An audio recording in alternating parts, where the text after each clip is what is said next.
পরের জায়গা পরের জমিন করবা না হায় আমি রই,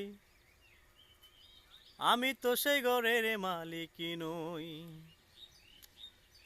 পরের জায়গা পরের জমিন গড়বা না আমি রই, আমি তো সেই ঘরের মালিক নই।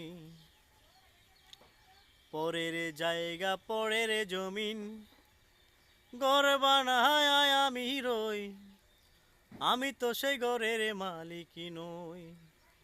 প্রিয় বন্ধুরা, আসলে পরের জায়গায় থাকতেছি, নিজস্ব কোনো জায়গায় নাই। আসলে নিজস্ব জায়গা একমাত্র কবর, কবর ছাড়া কোনো গতি নাই। দুনিয়াতে যখন আসছি চলে যেতেই হবে, এটা মানতে হবে, কিছু করার নাই। কবরই আমার আসল ঠিকানা, এটি আমার বাড়ি, এটা আমার অস্থায়ী বাড়ি। অস্থায়ী বাড়ি থেকে চিরস্থায়ী বাড়ি আমার কবর। এই জন্যই গানটার মধ্যে অর্থ হলো, পরের জায়গায় পরের জমি ঘর বানায় আমি রই, সেই ঘর কি আর আমার? আসল কথা বাস্তব।